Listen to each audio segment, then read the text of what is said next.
All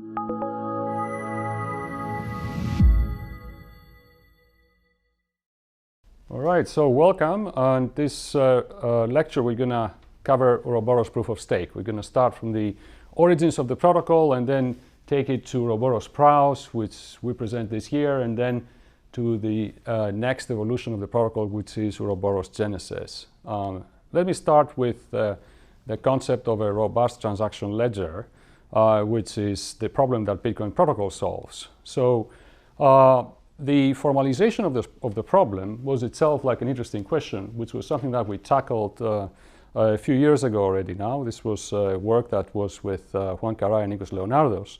That was the first formal definition of the objective of a robust transaction ledger.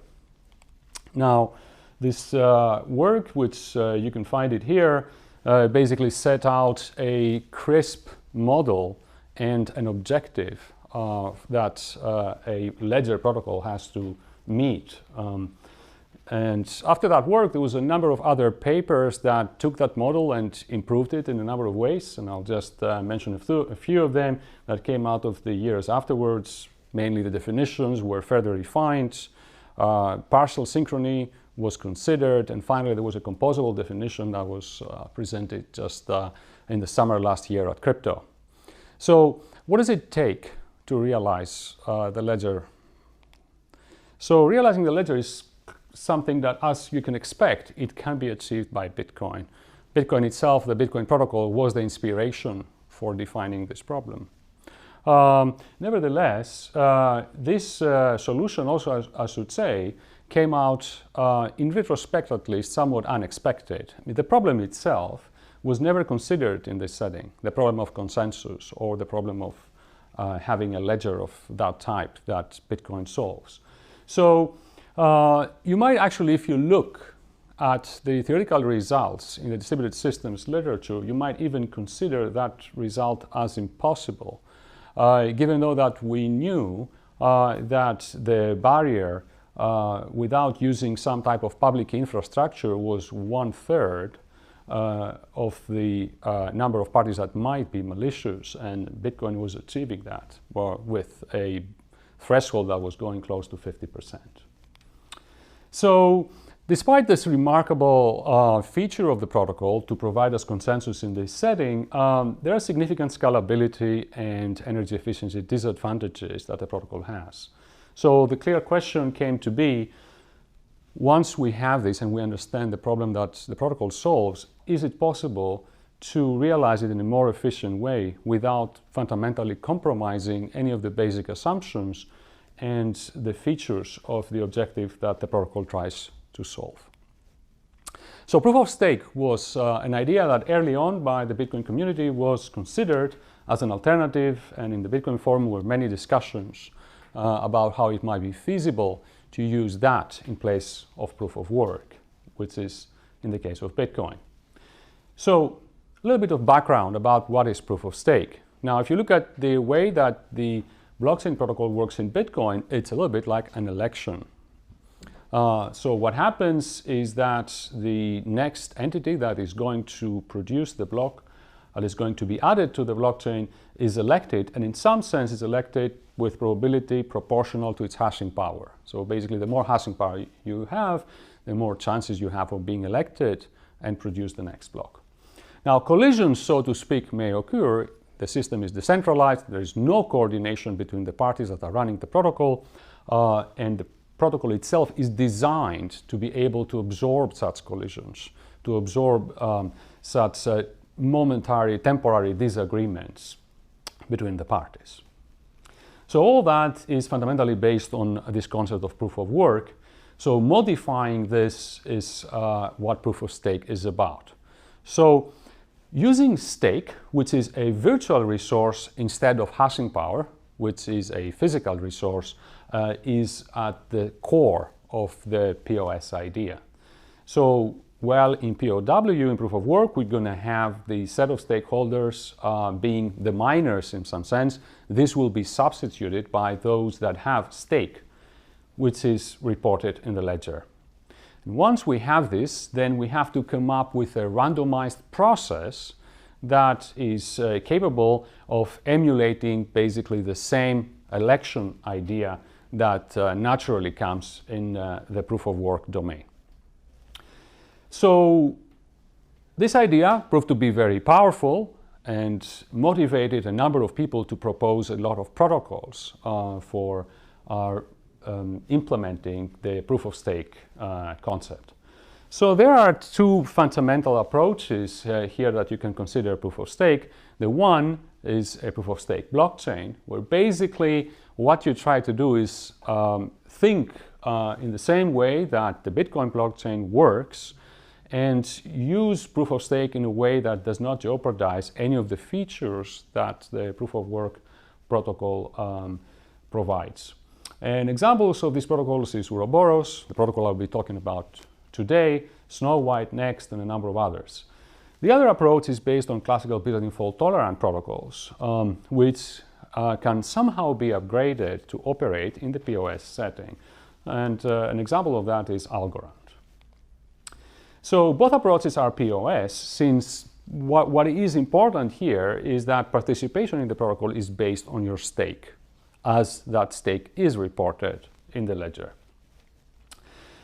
So POS didn't come without its controversy. There was an early folklore idea that was discussed among many people that were working in the Bitcoin space, that POS blockchains are fundamentally impossible to work. And the main deficiencies or vulnerabilities that people were pointing at can be summarized in this costless simulation vulnerability that the POS has intrinsically, and the ability of attackers to mount what's called long-range attacks. Let me just explain in a bit more detail what are those. So a costless simulation basically suggests that in the absence of proof of work, proof of stake, after all, is a proof of a virtual resource. There is nothing that prevents you from doing this over and over, perhaps in parallel multiple times. So a fundamental difference between a proof of work based blockchain and a POS based blockchain is the fact that in the proof of work case, all parties, they have to commit to a certain protocol execution and advance that execution using their proof of work algorithm. That's not the case in POS, and it's not the case because it's really costless or nearly costless to execute the POS protocol. Thus, in principle, the adversary has really literally nothing at stake and is capable of advancing multiple different executions of the protocol so that it finds one that is the most favorable. And that could lead to what has been called like a long-range attack. So basically in a long-range attack you have a victim node that tries to distinguish between two alternative histories which are furnished by the network without having access to recent information. And recent information here is key. I mean, if you are constantly online, you have a good understanding about what is communicated in the network. Nevertheless, imagine that you join the network after a big hiatus, or basically you're just a new node that doesn't have any other information about what was going on. And in that case, you face the bootstrapping problem. How are you able to synchronize with the right blockchain without having any recent information? So just to understand how this comes like in practice, so here is just a visual depiction of this bootstrapping from Genesis problem, where you have the Genesis block, let's say, you have a new party, and the new party now tries to find what is the right history. He doesn't have any information about the protocol until at least for instance, you can even say the Genesis block, and now you have the honest parties, which are providing this blockchain that you see at the top, and then you have the adversary that is providing the blockchain at the bottom. So what we want is that the new party, presumably honest, would like to join the top version of the history. The only information the new party has is the Genesis block, and he's faced with that decision. So how does this work in the proof of work world? So what happens in the proof of work world is that what you can prove is that the main chain, the chain that is maintained by the honest parties, is going to have the most blocks. Or to be more precise, is going to have an aggregate difficulty which is higher than the alternative chain. So basically, the adversarial version will be substantially shorter, counting difficulty as length, and that will enable the party to just connect to the correct blockchain.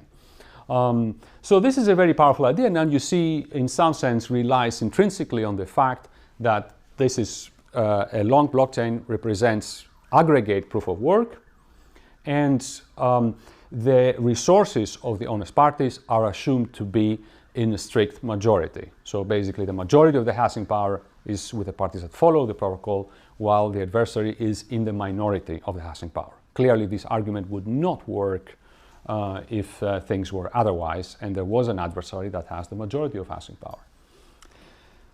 So this setting suggests the following model for understanding how blockchain protocols operate, which we call dynamic availability.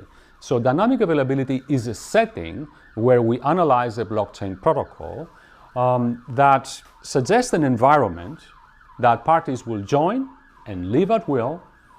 There is a number of offline and online parties that dynamically change over time. They may lose clock synchronization, they may lose their network connection, and there will be no a priori knowledge of the participation at any given time.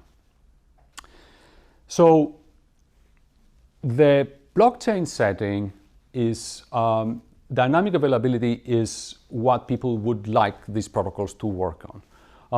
So we have to see how proof of work compares to proof of stake with respect to dynamic availability. So let's see, compare, for example, the Bitcoin protocol with a POS blockchain or a POS BFT protocol.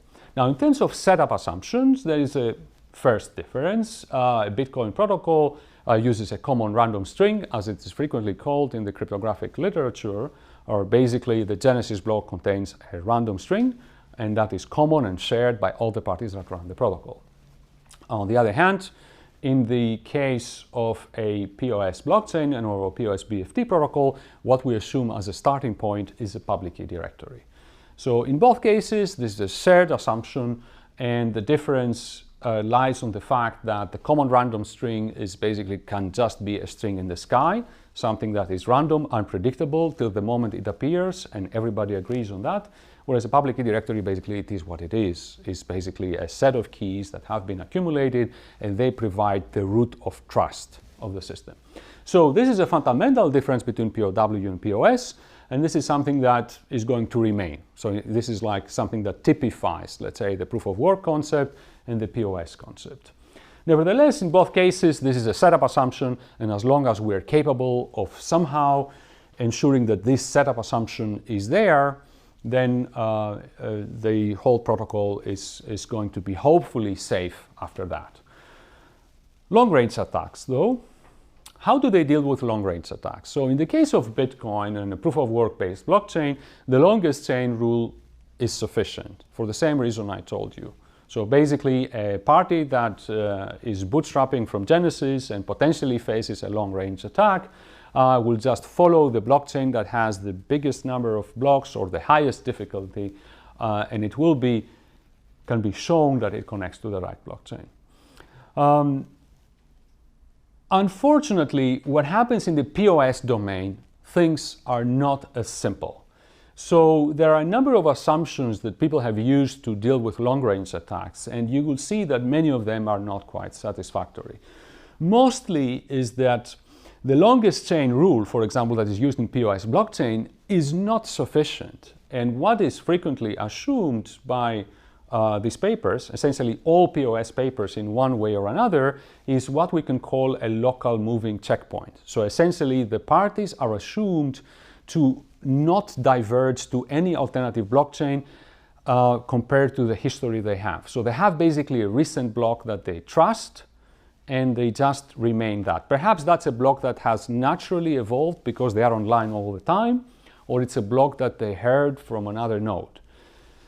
In a sense, that requirement means that if you are not online all the time, you will have no way of having such recent information, such local checkpoint, and thus someone will have to provide you that. And that would be basically an assumption that when you're initialized in such a POS blockchain, you'll have to get some trusted information. Now, this is fundamentally different from the POW setting, at least in all these previous protocols. Another requirement is to have key evolving signatures, which is something that doesn't exist in POW, but it is something that we know cryptographically how to design. If we look at the same question at the POS B of T case, we also want key evolving signatures, but now a different requirement comes up. What happens in the BFT case is essentially that the nodes that are running the protocol agree on all blocks.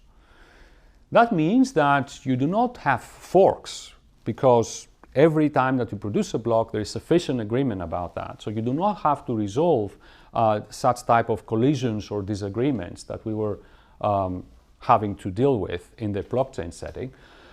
Nevertheless, in order to run such protocols, you'll have to have a good understanding of what is the level of participation. So this points to these deficiencies that you see are described in this slide. So while dynamic availability is feasible in the POW setting using only the Genesis block, in the POS blockchain setting, rejoining parties would need a somewhat recent block. Whereas in the POS BFT setting, parties will need to know participation level at all times in history.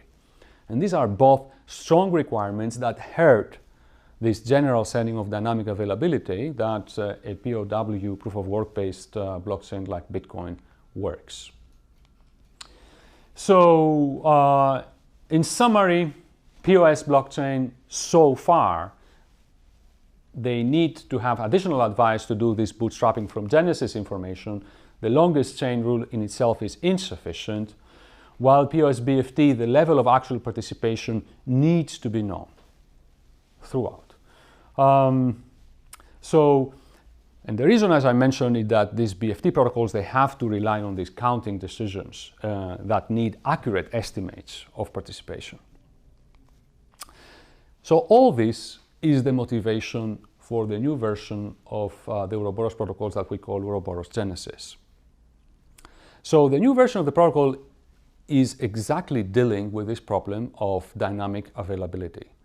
And the intention is to see whether it is feasible to produce a POS blockchain that is capable of natively working in the same setting as Bitcoin. So the Ouroboros Genesis protocol is a new milestone in the line of Ouroboros POS-based blockchains. The protocol is based on Ouroboros Praos, which will be presented in Eurocrypt 2018, and the Ouroboros protocol, which was presented in 2017 at Crypto.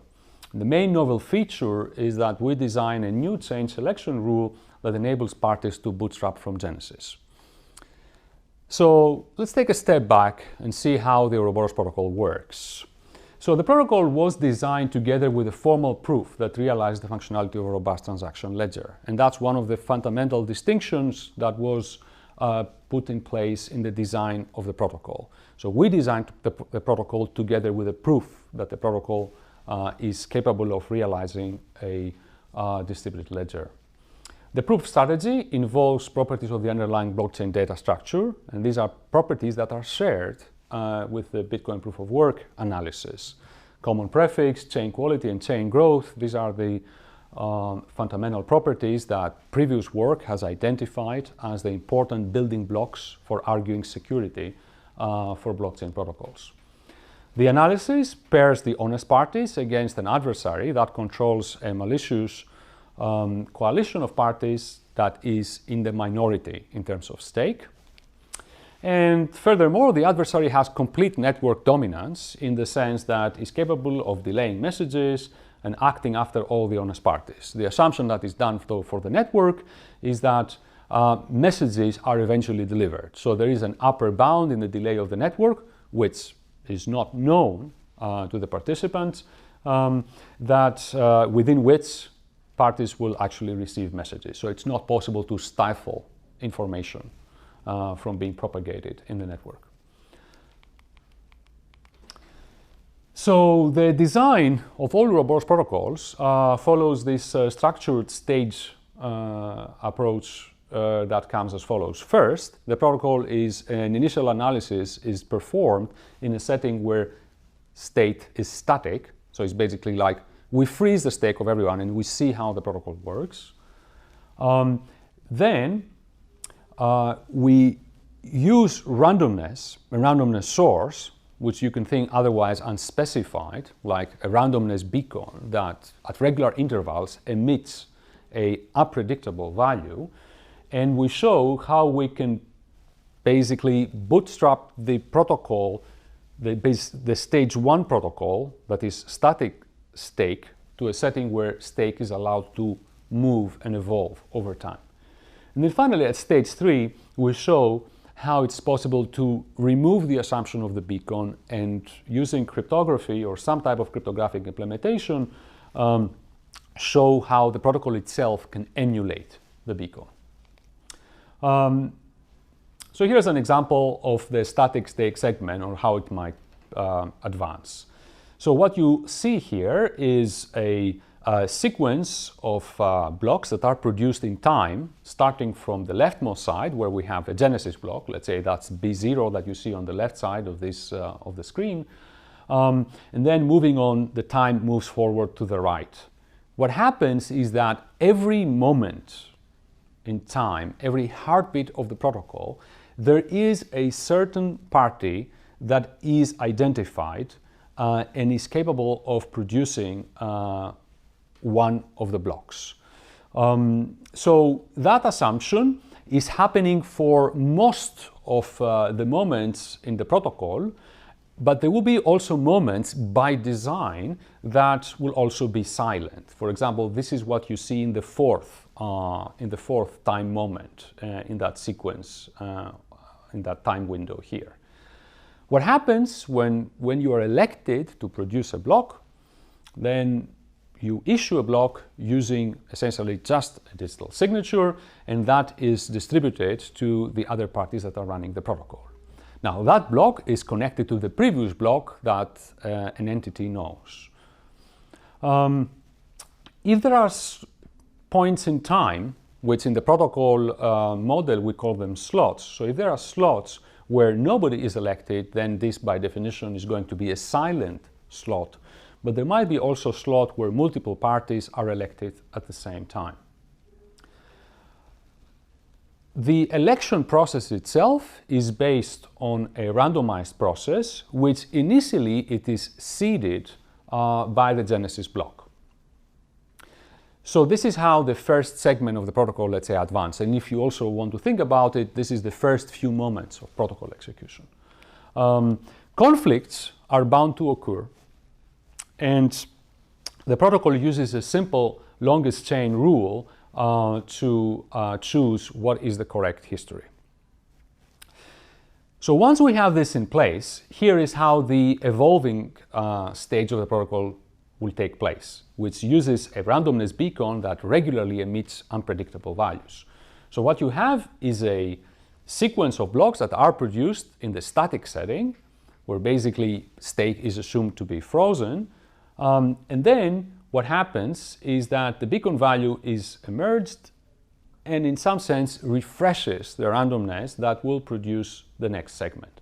Now, what happens is that during that time, the stake that is assumed to provide the safety of the protocol is assumed to be frozen, but the real stake is not assumed to be frozen, and it's possible to flow arbitrarily between the participants.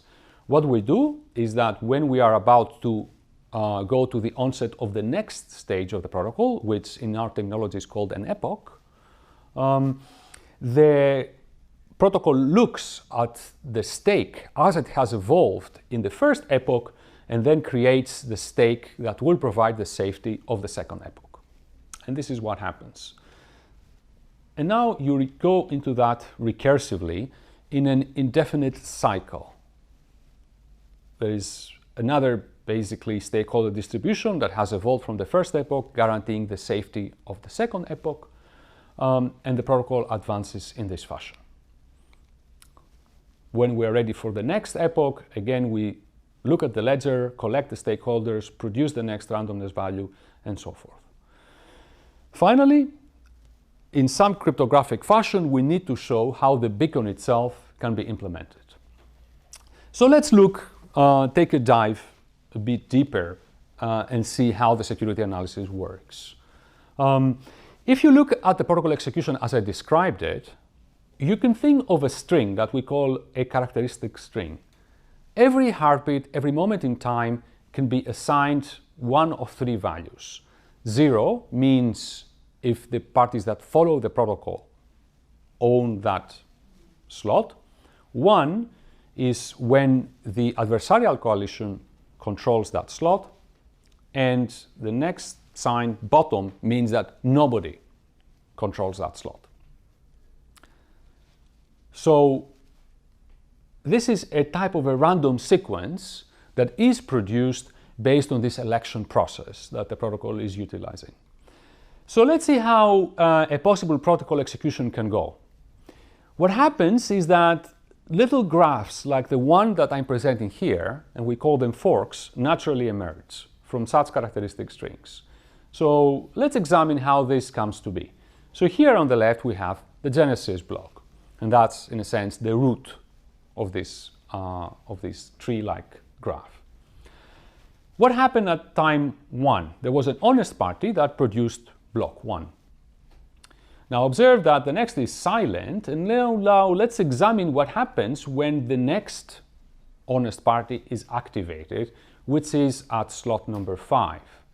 So the adversary served block 3 to that honest party, and thus the honest party at slot 5 abandoned the block that was produced by party 1 and adopted and extended a different one. That happens because the adversary, enjoying network dominance and delivering blocks in advance, is capable of delivering its own blockchain, which extends from slot 3, the Genesis block, to the party at slot 5. Let's see what happened at 7. Here is another honest party at 7 that is served by the adversary block number 6. That block number 6 extends 1, and thus the chain extended by party 5 is abandoned. Party 8. Observe here what happens.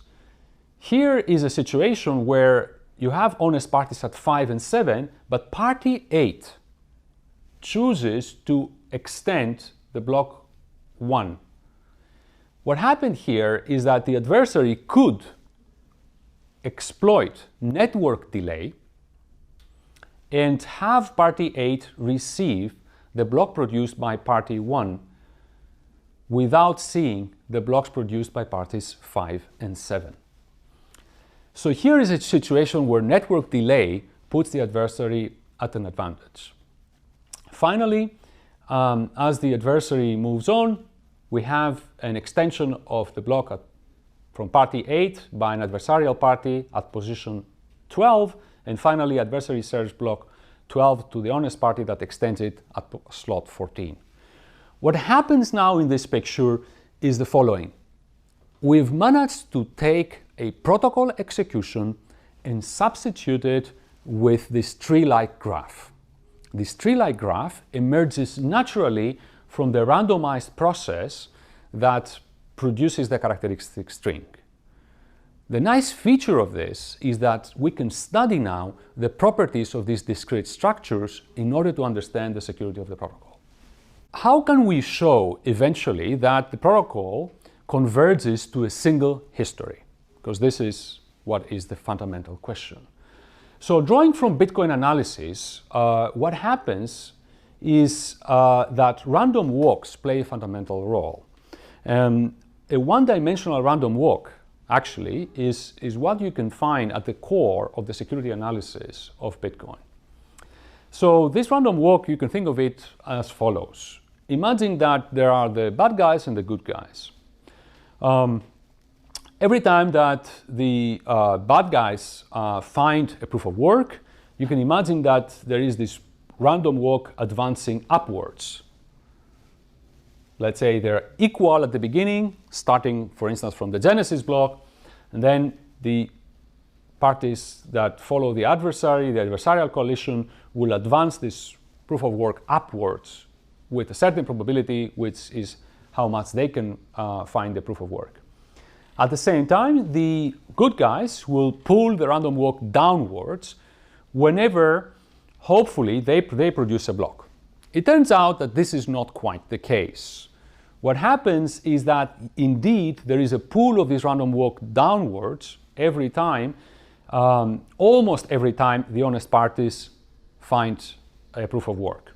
The reason that this probability is gamma and not equal to alpha, which is the probability that honest parties found the proof of work, is the fact that honest parties pay the price of being decentralized.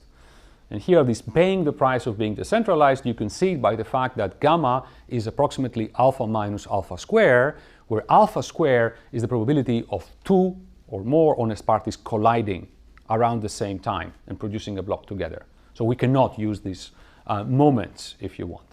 Still, if we make the assumption, and that's the fundamental assumption that is done in papers that analyze the security of Bitcoin, is that if gamma is strictly bigger than beta, this random walk is going to get a strong pull downwards and the honest parties will win. So here is an inspiration from the analysis of Bitcoin. So now the question is, can we apply this logic to the POS setting? Unfortunately, winning a block for the honest parties does not necessarily constitute a move to the left in the random walk. And the main reason, actually, is what we cited at the beginning, costless simulation.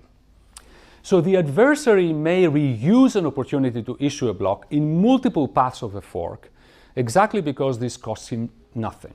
So you can have bad situations like the one demonstrated in this graph below, and that's like a pathological execution of the protocol, where basically, see what happens, the adversary just owns 3 out of the total 8 blocks which are shown here, and still is capable in producing a situation that completely forks the blockchain, despite the fact that he is in the minority in terms of ownership of slots. What happens is the reason of costless simulation. Slot 3 and 4 can be used in 2 separate blockchains without the adversary actually having to pay twice for that. And that's the fundamental issue of how costless simulation comes here and spoils the analysis, or if you want, the proof logic that was used in the case of Bitcoin. Nevertheless, what we've shown is that it's possible to overcome that. But we need a more complex analysis. The complex analysis that we did in the Ouroboros lines of papers uses the following features and studies these graph structures that represent the protocol execution. There are 3 important quantities that are relevant when you study a protocol execution like this one. Every path that you see in the execution will have these quantities measured. The first one, we call it gap. The gap is, we look at a certain path in the execution and we say how far it is from the leading one. That's the gap concept. The reserve concept, on the other hand, says if we look at a certain path, how many slots are still at the full control of the adversary, and the adversary might use them to advance that path forward. In that particular case, for the top path you see there, it's 3 slots. And finally, if you see, you subtract gap from reserve to say what is the reach of that specific path. So that path here has reach -1, which represents the fact that it's a bit too short by 1 to win over the leading path. So if we are in such a situation and you are an honest node that follows longest chain rule, you will not be able to fool by the adversary and adopt the top branch. You will follow, using longest chain rule, the branch that was extended by player at slot 9. A similar situation happens with the lowest branch. And then at the end, if we look at the whole execution, we look at two concepts. The first one, we call it reach, which is the maximum reach across all times. And the other, we call it margin, which basically says what is the second best disjoint reach. What we would like is that the margin is always below 0. That would be a setting, like in this particular one, that the adversary will not be able to fool an honest party that tries to connect in this protocol execution. And any honest party that connects in that particular execution is going to go and extend the slot that was, the block that was produced by the party at slot 9. So reach and margin are the two fundamental quantities that are interesting when we analyze these protocol executions, and we can show that the adversary will win if and only if the margin, which is the second best disjoint reach of a certain protocol execution, is at least 0. What is interesting now is that these two quantities together define a random walk, which is, even though more complex than the random walk we analyzed in the case of Bitcoin, it still has some good features that we can exploit to prove security. So here's how the random walk is defined. So it's a two-dimensional random walk. And what happens is the following. Reach and margin, when the adversary wins a slot, they advance forward. So basically both of the quantities, they go +1. So that's like the standard one-dimensional behavior. The adversary wins a slot or wins a block, then things are towards its favor. On the other hand, when the adversary loses a slot, things are more nuanced. The one-dimensional behavior would suggest that we just go -1. So what you see in the third branch here of this equation. But that's not what happens. In fact, reach and margin decrements only in one of the possible cases. But what happens is that, first of all, reach will never drop below 0, and that's by definition. But what happens very interestingly from the adversarial point of view is that the adversary can prevent the margin from going negative by sacrificing reach. So essentially what happens is that the adversary can make margin stick to 0 by using the quota, if you want, that he has accumulated in terms of reach. This completely describes the random walk. And here is a picture of it. So what you see in this picture is how now the probabilistic process that the characteristic strings suggest in the protocol will induce a random walk in these reach and margin quantities. What happens is that the adversary wins when you go, when he gets a slot, and when the adversary wins, you see a move of the random walk towards the upper right of this diagram. That's the beta moves that you see here. And now you see what happens with the gamma moves. The gamma moves is when basically the honest parties win a slot. And this gamma is a similar parameter to the one we've seen in the Bitcoin analysis.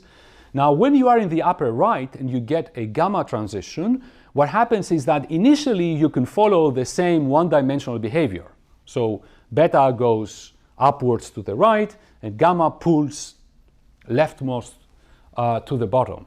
Nevertheless, when we have the situation that margin hits 0, it's possible for the adversary to prevent the margin from going 0 and, as we saw in the previous slide, sacrifice reach to maintain the margin to be non-zero.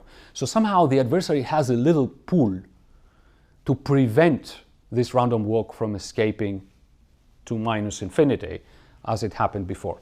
But nevertheless, what we have still been able to show is that despite the fact that this random walk is more complex than the one that happens in Bitcoin, we can still prove that the random walk will escape to -infinity in the case of margin, and that means that the longest chain rule is going to enable the parties to converge to the same protocol history. So this gives you the picture of what was happening before Ouroboros Genesis was suggested.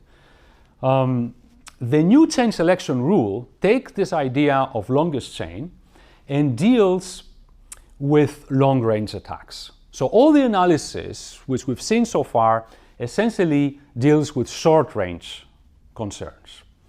And up to this case, this analysis completely covers us. Nevertheless, for long-range comparisons, where chains diverge, let's say, from more than k blocks, where k is a security parameters, we have to use a different rule to select the right chain. And here is the novel chain selection rule, which I will explain to you with this diagram that we have designed for Ouroboros Genesis. So when you have, going back to this bootstrapping from Genesis question, which is the fundamental question that a node that joins the network would like to resolve, you are dealing with the choice as you see on the right. You have two chains that you have to deal, and they are forking at a certain point. Now, if this fork is kind of recent, that's like a short-range attack if you want, or a disagreement between nodes that was just produced naturally because of network conditions, then the longest chain rule will apply. On the other hand, if the fork is bigger than k blocks, the following plenitude type of rule is used. We go to the moment where the chains diverge, and then shortly thereafter, we isolate a certain region of blocks, and we see in this region, which is defined in the time domain, which of the two chains is more dense. And that's the plenitude rule. The party is going to follow the chain that is denser in the time domain, despite the fact that that chain might have a multitude number of blocks later on. So this is how the plenitude rule works. So what is interesting about this is that this rule is still quite simple to implement. It's still a quite simple rule and enhances the longest chain rule in a way that is still quite easy to program. So what's the intuition? The intuition and what we prove in the protocol is that if the majority of parties follow the protocol, then at any sufficiently long time segment, the corresponding chain of the honest parties will be denser, especially after a fork. So adversarial blockchains will be shortly after the divergence point will exhibit a less dense block distribution. And we can use that rule to determine what is the right blockchain to connect to. So going back and remembering the picture I showed you before about what was happening before POW and POS, what Ouroboros Genesis does is that it changes the way that a POS protocol can operate in a dynamic availability environment and does away with the requirement that you need to know a recent block in order to connect to the right history of the protocol. So here is the biggest advance that the Ouroboros Genesis protocol offers. And for the first time, we can say now that POS blockchains can operate in the same dynamic availability setting that we know the Bitcoin proof of work-based blockchain to operate. So this was a very quick overview of Ouroboros Genesis. There is more to come in Ouroboros research. And I'll just mention very quickly some of the research streams that you'll be hearing soon and following up on the work that we're doing now. Importantly, the incentive structure and delegation and stake pools of the protocol is a work that we'll be releasing soon. Sidechain software updates and ecosystem sustainability is another important research direction that is also coming up. Smart contracts and domain-specific languages for these POS blockchains. A permission version of the Ouroboros blockchain is also underway. And finally, looking at how POS blockchains shard and can be scalable in the most general term of scalable sense is something that is also on our plate. So with this, thank you for your attention, and I look forward to telling you more about our research in a coming video.